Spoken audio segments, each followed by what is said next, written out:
Welcome, everybody, to another episode of Amplify Your Business. Today, I am talking to Andrew Ambrocichuk. Did I get that right, Andrew? You got it. Okay, awesome. CEO of Hydrasurvey. So I'm excited today to dig into your backstory, Andrew, because I think that there's a lot of people that can relate to you in terms of, just some of the challenges that you've had as you've been growing your business, as well as, the insecurities that we all have as entrepreneurs as we are launching a business and really trying to, overcome those challenges that we are going through and some of the naysayers that maybe pop up.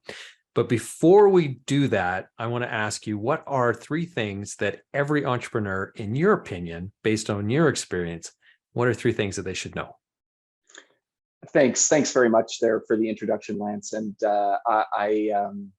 I just want to let you know I'm super happy to be on the show here today. And I gave this a little bit of thought here, the three things that every entrepreneur should know. And I probably had a list of 50 things, and I think we all do. Yeah.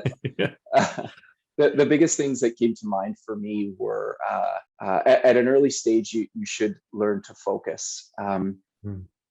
Focus and use your time wisely. Find out when you're the most productive and you can be at your best, and use that time to work on your business. I believe that is super critical, and I wish I had learned that years ago. But just that simple practice has really helped me to see a lot more get done in my business. Yeah, that's a great Second, one. and the second thing that I thought about here was it can get pretty lonely as an entrepreneur, and so I think if you can find community and also mentorship at an early stage, that's super important, because but bouncing things off of friends and maybe family is not always the right thing to do, just because they may not be the best ears to help with stuff. So having a community of like-minded people, and also a mentor that has been through it already is really helpful. And then the last thing that I thought about was, for me, I'm an engineer, and I never really worked in sales. And so I was like, I wish I could sell. I wish I knew how to sell. I wish I could have learned how to sell earlier, because ultimately, as entrepreneurs, even though we might be passionate about something or a specific aspect of our business, we have to be able to sell. And so learn sales, understand your numbers and your cash flow, and start crushing that early. Yeah, and that isn't something that could ever be, understated, or overstated enough. I think when it comes to really, as founders, as the entrepreneur, you have to be always selling. And so I remember, I got my start in the business world really in a sales position. And so I learned those lessons early. And one of my mentors there was, and you hear this all the time, is ABC, always be closing, right? And so, that's nothing more true for an entrepreneur, because you have to have that business coming in. And if you can't get that cash flow rolling, you can't grow your company, you can't fuel it. And so, the better sales person you are, the better you're going to be as a business person, probably.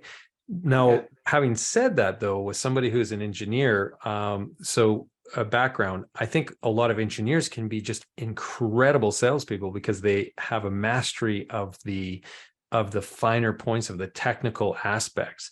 Now, and I don't know if you can relate to this, but one of the challenges that I see, though, with a lot of people who have an engineering background who then are in a sales role, is oftentimes they'll focus on the feature set, as opposed to really understanding that people aren't buying features, they're really buying the solution, the benefit, the result of what that feature set is going to give. And so is that something that you struggled with in the early days too, where it's just that you love the technology because this is something that you were, obviously passionate about? So then you talk more about that and less about what the outcomes are, or how absolutely.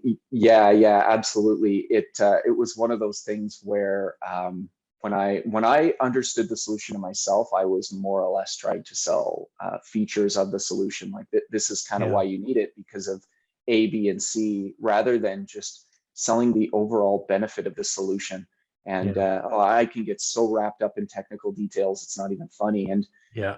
I've seen that a lot too with other engineering colleagues that, they can maybe get a little bit too wrapped up when it is a sales case. But as an engineer too, we've been able to learn. I've been able to learn and really change the way that my conversations go. And so if I am, Yeah. doing sales, I can focus on really hammering out what's important to that client. What do they want to know about our service versus, if I am maybe doing some after sales support, maybe I am talking a little bit more about some technical aspects of the service we provided. Yeah. So still requires me to wear multiple hats, but totally a big thing. If you don't have a sales background, try to somehow get one. Yeah, totally. And so this is one of the things too, is that technical knowledge is something that if you have the sales ability with the technical knowledge, well, then you become, I think, a super salesperson. And so just knowing where you need to kind of insert that technical aspect of the sales process, or the key messages, where should that go? And so for those who are listening today, I always talk to my clients about that when I'm coaching them on the sales funnel. And so you'll hear the term top of funnel activities and content, and bottom funnel activities and content. And so a typical sales funnel, there's many stages to it. I like to simplify it down into 3 primary ones. So you have awareness at the very top of the funnel, and then next is consideration. They have to consider you as being a solution to their problem. And then below that is analysis. And this is where they're trying to analyze that, yes, this is the best fit for my problem or the best solution. And this is the company that is the best one to provide that.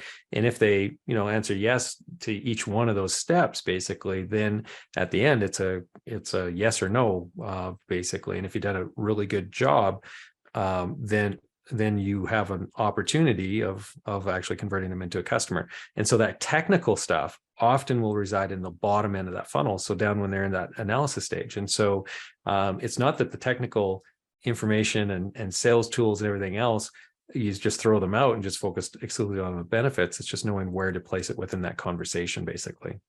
Yeah, absolutely. And that's something that I'm relatively new to developing our own sales funnels. And it's amazing and totally fascinating with how you can look at your business and develop a sales funnel around Yeah. who your clients are. And I could go on for forever about that stuff. Yeah. Well, I'm glad that you're really embracing that part of it, because that's going to be important for you as you grow. Now, let's talk a little bit about Hydrasurvey. What is Hydrasurvey? What problems are you guys trying to solve? Yeah, at Hydrasurvey, we measure sludge, and sometimes that sounds a little bit odd, but Yeah. we do it in water and wastewater treatment ponds to help our clients prepare for remediation. And so water and wastewater ponds, they're designed to hold a certain amount of sediment and sludge, and it's part of their ability to treat water and wastewater.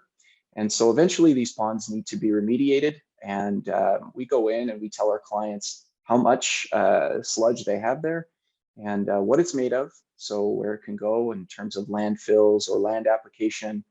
Um, and then we act as quality control throughout the remediation project. So we don't do any of the actual dredging or remediation, but we're more or less the quality control. And I like to use the analogy of pouring concrete. When you pour concrete in a building, you often need a concrete tester to make sure that the concrete you receive is the right strength for your building. And so we're very much like the concrete testers of the wastewater lagoon world.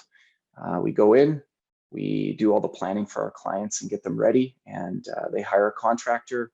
We manage the contractor's basically quality throughout the project, and the project gets done and everybody's happy. Excellent. So in terms of clients, then I would imagine a lot of municipalities would be your clients with the wastewater management treatment centers and so on. Yeah, Oil and gas, is that another area, yeah. and maybe mining and that? Absolutely. Yeah, Yeah. there's actually a lot of ponds, and more ponds than I even ever imagined there were. So municipalities are a big part of our business. They have wastewater lagoons, which are also called sewage lagoons. So we do a lot of really gnarly ponds that nobody else will touch with a 10-foot pole. We also do a lot of oil and gas stuff. We do mines, ponds at mines, like tailings ponds, any type of chemical processing plant. We do a lot of food plants. We also do raw water holding ponds, which is essentially the first step before water that's treated to drinking water. And you name it, we've done some really bizarre ponds too, where it's just totally unexpected.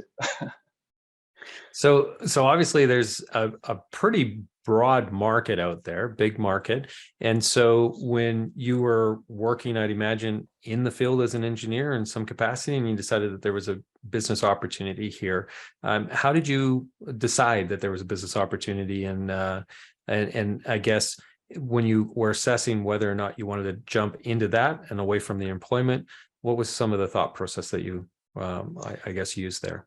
Yeah, in my past life, I was working as an engineer, and I was also a licensed commercial diver. So I was doing a lot of underwater inspection work, some underwater construction as well.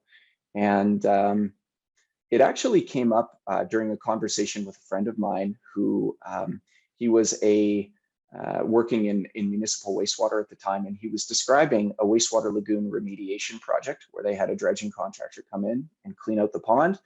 And it was not a significant project in terms of duration. I think it was like around a month or something, and they had spent about $1 million. So it was a pretty sizable project for them, for the size of municipality. And I just was asking questions, and I said, well, what did you do for quality control? Who made sure that this was done properly? How did you budget for it? And basically, they had nothing. And so I thought, it might be a good time to seize the opportunity and give it a go. And basically built a website. I didn't have equipment for quite a while as I built up some industry contacts, and pulled the trigger on the equipment I needed, and moved from sort of employment to self-employment. And that was it. The rest is kind of history. Excellent. Well, in 5 years of history, I understand November Yeah. 30th is the 5-year mark for your business. It is. It's super exciting, to be honest.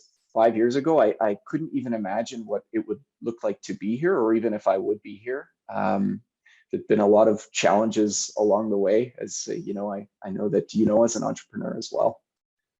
Yeah. So, and that's one of the things that and we talked about this off air a little bit, just that valley of death at the 5-year kind of time frame for a business.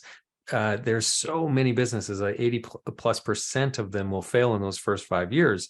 And so if you can get through those first 5 years, well, now your things are going to get a little bit easier, and you're going to be able to find some stability within the cash flow, and you've got enough existing business out there and history that you can start to tap into recurring revenue streams and so on with some of these recurring customers. And so things definitely get easier. You alluded to some of the challenges though that you've had. So what would be some of the biggest surprises that you had when you were transitioning from the engineer working for somebody else to then running this business over the last 5 years? What surprised you the most on this journey? One of the biggest surprises, and we talked about this a little bit earlier, but it was that at the beginning there was a lot of I guess naysaying, and sort of when I was trying to launch the service, it's a bit of a new idea, and so I had a few believers, but there were a lot of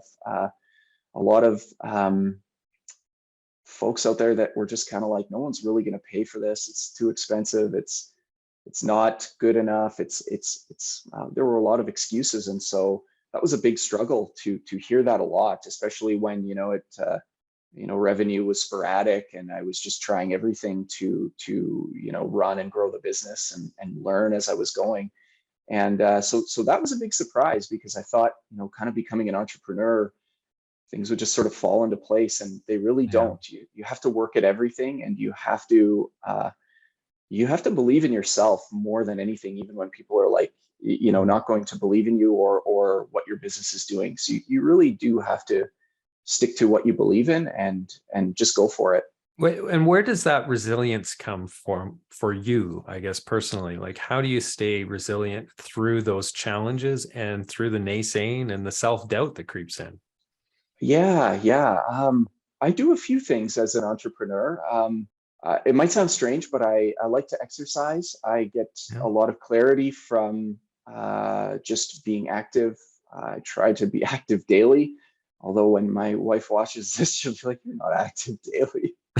um, but I try to be active. But I also realize that talking to people is a really great way to get through a lot of issues. So a peer group, to bounce issues off of a peer group, and also to have a mentor that can really put your mind at ease for things that are a challenge. Yeah. I've had some great mentors that have really helped me to um, sort of work through problems that by myself I probably would have made incorrect decisions about. And so that was really good. And also I've learned to really sleep on things. If something isn't going well one day, just give yourself a break, sleep on it, and come back the next day. Let your Yeah. mind get some clarity. Yeah. Yeah, so that's kind of what I do, I think. Yeah, yeah, and I think the exercising is something that a lot of entrepreneurs do, right? Whether it's mindfulness exercises where you're doing some meditation or something like that, or if it's physical. I find the physical exercise is a way for me to really collect my thoughts as well. So yeah, that's fascinating, and I think that one of the things as entrepreneurs that we really have to be aware of is that our bodies, as long play a big role in how we can function. And so if we're not healthy and exercising, doing other things that are going to help us with our overall health, I think you're going to see it really show up in the health of your business as well. So entrepreneurs Absolutely. definitely need to focus on that, I think, more than the general population does. Yeah. Yeah, we rely on everything. Like there still is the odd occasion when I have to be active in the field, and I do a lot of traveling for work, for meetings, and all kinds Yeah. of stuff. And so without a healthy body, I'm useless to myself and the company. And I Yeah. think without a healthy body, you start to lose that healthy mind too. Yeah, most definitely. So I'm curious, like as you've gone on this journey, you talked a little bit about mentorship. But what about inspiration? Where do you find your inspiration to, keep doing the things that you're doing, to keep getting up every day, or every time you get knocked down or you get that gut punch, as we all have from time to time? What inspires you, I guess, on an ongoing basis? I get inspiration. Really, like a big part of it is from my close family, Mm, and I get inspiration from them because I see running my business as sort of a way for us to achieve. I don't want to say a certain lifestyle, but just sort of our own, it would be our own definition of freedom, yeah. and our own ability to grow in the business. And so I get a lot of inspiration from them. I also get a lot of inspiration from just kind of looking at the goals that I've set for the business. So I do have some pretty firm goals that I am trying to achieve, and so I look to that. And try to just draw inspiration from where I'm trying to go. And yeah, those would be, I think, my biggest points of inspiration. Yeah. So you had mentioned something, and you framed it very specifically there in the response, and that was the definition of freedom. So that is something that inspires you, is to try to achieve that, your specific definition of freedom. What Yeah, what is your definition of freedom, if I yeah, can be so bold as yeah. to ask? Absolutely. I think it's really important to talk about things like this as well. It's freedom for me is just being able to guide my own ship, to trim the sails as I want, and to sort of set the path of my life the way that I want it, and the way that Yeah. is in my family's best interest. And so um, I think that's where I really I see freedom, and is that, yeah, I work very hard every day, and sometimes I'm like, geez, it'd be a lot better if I was working 9 to 5 instead of 14-hour days sometimes. But Yeah. there's also some goals and benefits that are sort of beyond that give me the freedom. Like, for example, we talked about exercise. I know that, a lot of times after lunch, I'm kind of useless. And so I will just leave and I'll go and exercise, and I'll use that zone of, for lack of a better term, uselessness, to go and exercise and then come back for a few hours really refreshed and ready to give it my all again. Yeah. And so those types of freedoms that you don't always have when you're maybe in a 9 to 5. Yeah. Unless you're working for Google or something, right? Right. Yeah. Yeah. Okay. So the other thing that I wanted to, just when you were talking before we started recording, a little bit about some of your plans and some of your desires in terms of growth and where you see the growth being. And so you were mentioning the US as an area that you're trying to focus on as well. And so talk to me a little bit about why that's a target for you, and then what are some of the unique challenges that you're finding going south of the border versus expanding north of the border here in Canada. Yeah, it's been sort of part of my my vision and strategy for since around COVID. We actually we had some projects that were in the books just before COVID hit, and at the time, the way we were executing or planning to execute the projects was sending workforce south of the border, and COVID made that a little bit more difficult and certainly more costly. And so the clients were not in a massive panic to have the work done. And so we kind of just put them on hold. And so finally this year, we're able to revisit. Um, and so I guess going back to where you were asking me about why the US market, well, for us, the US wastewater market is probably a little bit bigger than 10 times the size of Canada. So Yeah. there's potentially significant growth for us. Um, so we're able to sort of, we sort of have two things that happen. We have a field services portion of what we do, where we collect a pile of data in the field. Um, that we can't change. We always have to have people going in the field. We also have a lot of data processing that happens behind the scenes in the office here. And so one thing that's nice about doing a bit more work in the US is that we can grow our data processing side here in Canada, because all the data will just come north of the border.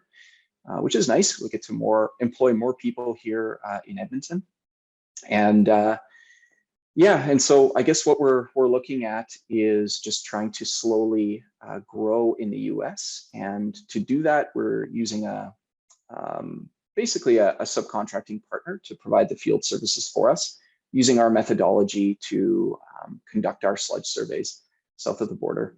And so we're taking the crawl, walk, run approach here. So we're just dipping our toes in one location at a time to just better understand the market and the nuances of each location, because we've already seen that doing business in the US is like night and day in terms of what it's like to do business in Canada. And so we want to make sure we're not overstepping our reach, overcommitting to things. We want to grow relatively organically, so we don't, kill ourselves in 1 year.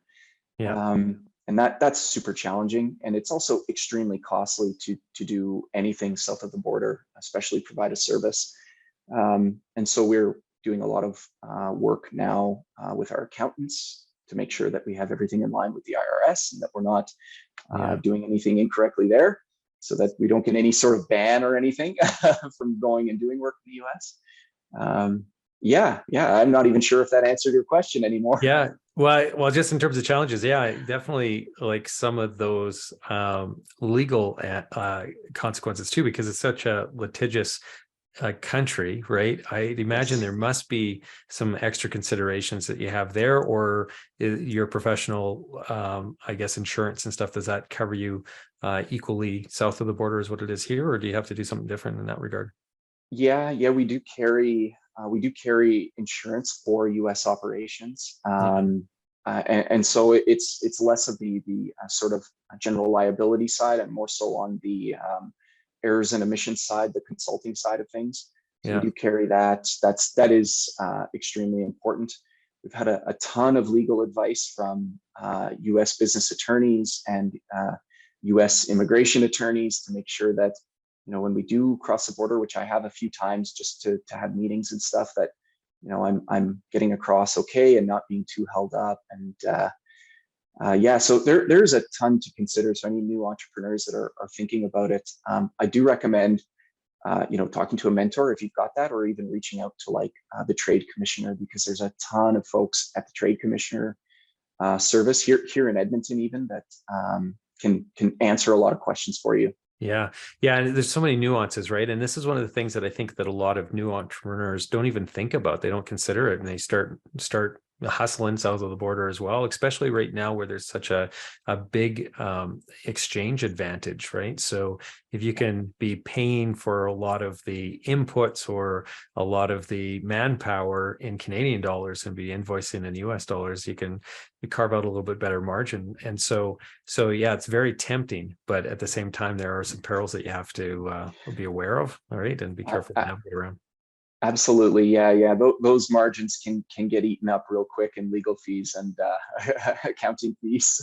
Yeah, for sure. One of the things that you were when you were talking, I was just noted down here as a follow-up question, because I think that you were talking about just having a really clear vision as to what it is that you want to achieve, right? And so some of that business planning and forward-looking strategy that you've been working on. I'm curious, what have you identified as being some of the biggest risks to achieving that vision? And then the follow-up to that would be, how do you plan on overcoming those risks or mitigating them? Yeah, that's a really good question, and I think I will jump back a little bit to sort of qualify that I didn't always have a strategy for the business. When I started it, it was just kind of like, oh, let's just see what happens today. Let's try these phone calls and send these emails, and hopefully things will fall into place. And as I started to learn, I realized that like without a strategy, you're never going to achieve the goals you set out. You really have to almost work backwards from your goals with a strategy. Yeah. And so achieving some of my goals meant building a fairly robust strategy and actually creating a roadmap that not only myself, but everyone in the business can follow, so that we all come to the same end result. And it's not just me or somebody trying to do a whole bunch of extra work that nobody else is maybe contributing towards. So I guess for me, building my strategy was really identifying where I wanted to be, and then trying to figure out, well, how is this even going to be possible in a few years' time? What really big things are going to mean that this business is going to be at this point in 5 years? And I started to realize that like we had to, providing the service that we were is maybe not likely going to get us there. It might take us a bit longer. And so I really formed strategy around process improvements and process efficiencies. So we took everything that happens in the office and we broke it down, made it super efficient. We wrote like some of our own scripts and codes to make the processing we do automated, so we could kind of double up. We made our training programs more robust so that when we bring in seasonal staff, they can really jump in and get going right away and not have too much support in terms of hand holding during training. And then I realized that beyond that, we had to sort of increase the services we're providing. And I didn't want to get away from just trying to, I guess for lack of a better term, jump into a red ocean and compete with another company that's already providing a similar service. I wanted to stick to the niche that we had. And so I looked towards innovation to really see that could be a way that we really grow the business. So we're fortunate now that we don't have a very much competition. And maybe I'm tooting our horn here a little bit, but we are the best in the industry in Canada, especially, and upcoming in the US. But it won't stay that way for long. And so what I found was that if we could innovate a little bit in terms of our process, we could probably add more services that are complementary, and so then grow the business, maybe not exponentially, but faster than just providing the same service and trying to grow that. Yeah, it's a great strategy. I love it. And yeah, definitely when you're in a marketplace that you don't have a lot of competition, it's all about grabbing that market share as quickly as you can, right? But still being able to manage that growth, which is always the challenge.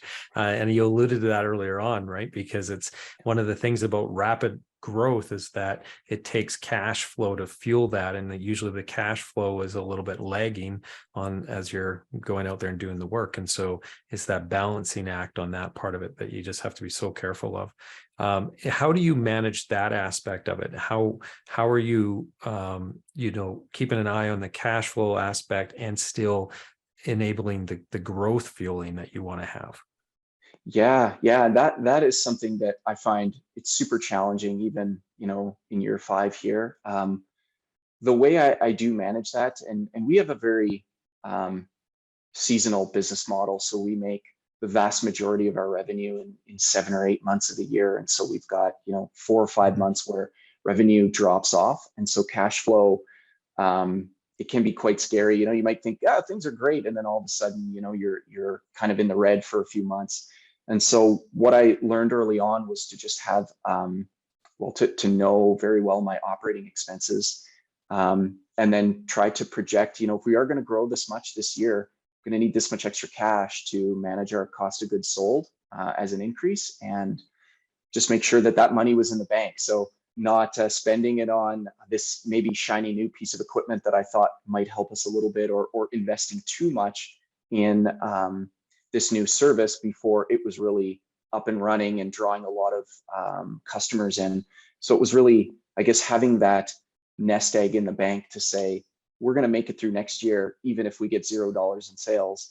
But we're going to work really hard to grow those sales. So it takes away, I guess, having, because our cash flow is odd, having that nest egg of cash in the company, we can really not fret, I guess, year over year, and we can then choose to say, hey, should we invest it in this or that, and what is a safe amount to invest in growth? Yeah, no, that makes sense. So one thing that I often ask people is to reflect back, on that earlier 5 years ago, I guess, when you were first starting the business. And so if you could write your, younger self, so the Andrew 5 years ago, a letter, what would be in that letter? What would you write yourself? This is something that I actually do. I write letters. I write letters, and then down the road I read them, and they're often ridiculous and so funny cool. and surprising. Yeah, I've been doing it for years now. I'm not sure why, but it's kind of a funny thing to do. But Very cool. If I could actually send a letter back in time now, to myself, I would tell myself to just don't just erase any sort of imposter syndrome you might find. Like if you don't feel like you're adequate, or you don't feel like you're doing good enough, or you're doing enough for your clients, or just get that out of your head, and just do your best, and don't let that overcome you, because in the next 5 years you're going to see constant roller coaster, and probably for 5 years after that you're going to see a constant roller coaster of emotions, and you have to put that some of those behind you. Yeah, you know what? And this is the thing, is it just never ends. I think that's a really good lesson that all of us entrepreneurs really have to take to heart, because we just completed our 11th year last month. And so after 11 years, it's still there. I don't know. I think you probably have to, be quite egotistical and quite self-centered in order to not have that imposter syndrome creep up, regardless of how long you've been doing what you're doing. Because when it comes to entrepreneurship, like, there's just so many things that you can't know everything, every aspect of the business and the industry. And then on top of that, just being a business owner and running the business and the leadership and management and so on, and then all the strategy and stuff, like it's impossible. And so you're always going to bump into things that are either new or things that you have not mastered the skills yet. And sure, that might make us feel like imposters, but at the end of the day, we can just do our best at it and take one day at a time, right? You're so right. Like there's just so much that you almost need to be an expert in as an entrepreneur, and it can be overwhelming. And actually, I kind of want to ask you what do you do to feel to not feel that? Is there something specific that you do? Yeah, I don't think this is allowed. I think you're supposed to turn the tables on the host, are you? Just one question. That's a really good question. And so I think for me, I don't know if there's a single thing that I do. I think it's a little bit more around the mindfulness part of it, like really trying to ensure that my mindset is correct. And so when those times come up, when I do feel that, it's about sitting and reflecting on all the things that I'm doing right, the things that I am mastering, the things that that I seem to have maybe a little bit of an advantage of, or my superpower, so to speak, right? If I can focus in those things, then the things that I'm not mastering tend to fade a little bit more, and so they become less of a worry. And I think that's just mindset. It's just really focusing on the good, and also having confidence that if things will work their way out, right? Like there will be solutions if you're open to it, and really looking at the problem from different angles if you can, leaning on your team of experts that you might have, surrounding yourself with them, and I guess being okay too with just the fact that you're never going to be the master of everything in your business. It's just not the reality. You want to hire people who are smarter than you, more talented, and have those expertise in the different areas that you need, whether that's within the business or the stuff on the business, right? So the financial people that you need, the accountants and planners and so on, and or the HR people and whatnot. So I think that would be probably my answer to that, which is pretty broad. It's not a very specific thing, but yeah, it's one of the things that I constantly am working on. That's amazing. That's amazing. Thanks. And that was for me. I kind of slipped that in there so I could take away something important. Yeah, not a problem at all. Well, I appreciate you taking the time today and putting me a bit on a hot seat. So that was a surprise, and yeah, and I hope everybody who is listening enjoyed this episode. And if you're interested in the archives, head over to amplifyyourbusiness.ca, and that's where you're going to find all the past episodes that we've done, the interviews with entrepreneurs just like Andrew. So Andrew, if somebody wanted to connect with you though, or learn more about Hydrasurvey, what's the best way for them to do so? Yeah, they can check out Hydrasurvey on LinkedIn. They can check out Hydrasurvey's website, so hydrosurvey.ca. You can just Google sludge survey. I think if you even just Google sludge, we come up. And if you want to, you can always drop me an email at andrew@hydrosurvey.ca, and I'd be more than happy to chat. Awesome. Well, thanks again. Really appreciate it. And I hope everybody enjoyed this episode. Until next time, everybody have a prosperous day.